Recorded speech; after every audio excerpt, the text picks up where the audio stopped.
Assalamualaikum warahmatullahi wabarakatuh. Perkenalkan, nama saya Muhammad Rajidin Sobak. Saya dari Prodi Manajemen Zakat dan Wakaf, kelas Mazawa 4A. Di video ini saya akan menjelaskan tentang kontrak.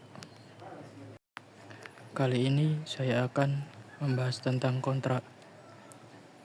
Untuk pembahasan yang pertama, pemahaman tentang kontrak, syarat-syarat sahnya kontrak dan momentum kontrak.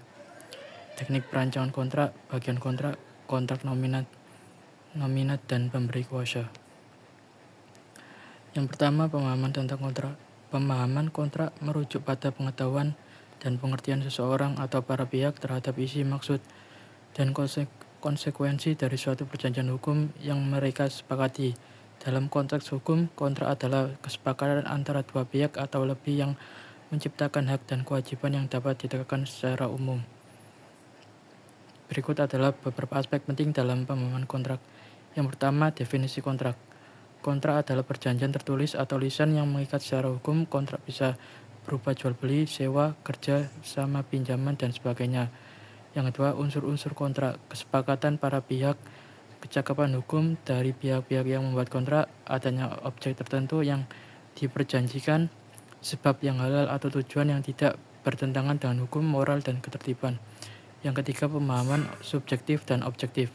Secara subjektif, para pihak harus memahami isi kontrak secara jelas, termasuk hak dan kewajibannya. Secara objektif, pihak luar, misalnya hakim, dapat menilai apakah kontrak itu layak, sah, dan adil. Yang keempat, pentingnya pemahaman kontrak. Untuk menghindari perselisihan di kemudian hari, untuk memastikan bahwa semua pihak tahu hak dan kewajiban masing-masing, untuk melindungi hak-hak hukum jika terjadi pelanggaran kontrak. Syarat-syarat sahnya kontrak.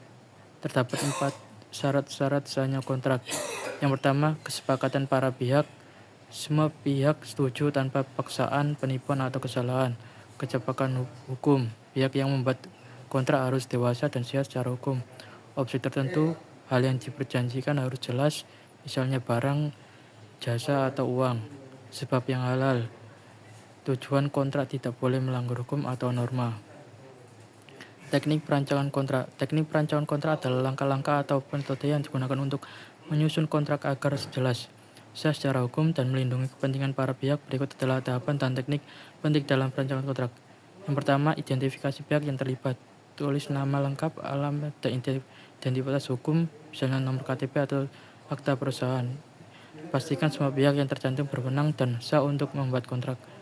Yang kedua, tentukan tujuan kontrak. Jelaskan dengan tujuan utama dari kontrak, misalnya kerjasama bisnis, jual beli barang, penyediaan jasa, dan sebagainya. Yang ketiga, rincikan hak dan kewajiban pihak. Susun dengan jelas apa yang wajib dilakukan masing-masing pihak. Gunakan bahasa yang tidak multitafsir.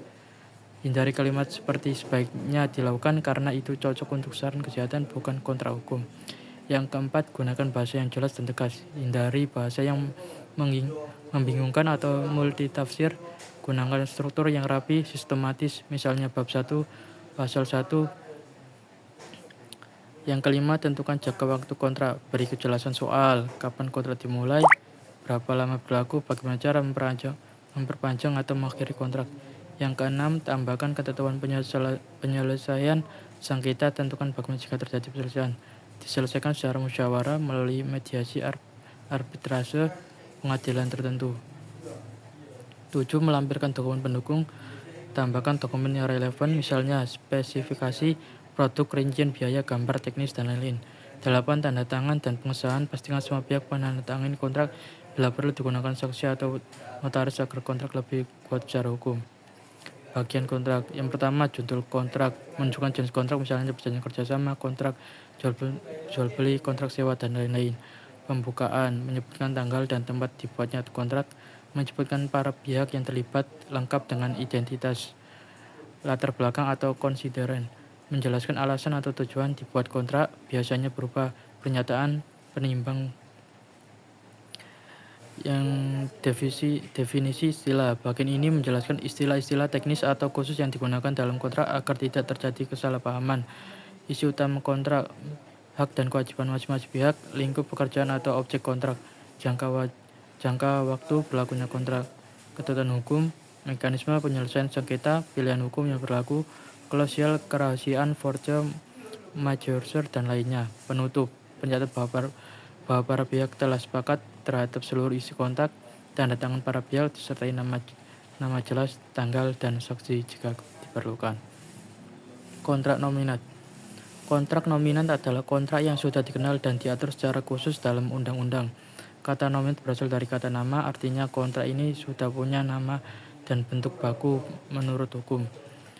Ciri-ciri kontrak nominat diatur secara eksplisit dalam KUHP Perdata atau KUHD Kitab-Kitab Undang Hukum Perdata atau Dagang.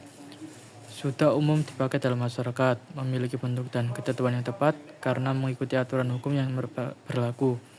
Kalau terjadi masalah, hukum sudah menyediakan solusi atau aturannya mainnya. Contoh kontrak nominat: perjanjian jual beli pasal 1457 KUH Perdata, perjanjian sewa menyewa pasal 1548 KUH Perdata, perjanjian pinjam meminjam, perjanjian kerja, perjanjian bagi hasil dalam konteks agraria. Pemberi kuasa. Pemberi kuasa adalah orang atau pihak yang memberikan wewenang atau kekuasaan hukum kepada orang lain yang disebut penerima kuasa untuk melakukan tindakan atau urusan tertentu atas namanya. Ciri-ciri pemberi kuasa: harus cakap hukum, artinya sudah dewasa dan sehat pikiran, memberikan kuasa-kuasa secara sukarela, bukan karena paksaan, memberikan batasan wewenang bisa umum atau terbatas, biasanya tertuang dalam surat kuasa. Contoh situasi pemberi kuasa: orang tua memberi kuasa ke anak untuk penjual keluarga, pengusaha memberi kuasa ke pengacara untuk menghadiri sidang, seseorang memberi kuasa ke orang lain untuk mengambil gaji atau pensiun. Sekian dari saya, terima kasih. Assalamualaikum warahmatullahi wabarakatuh.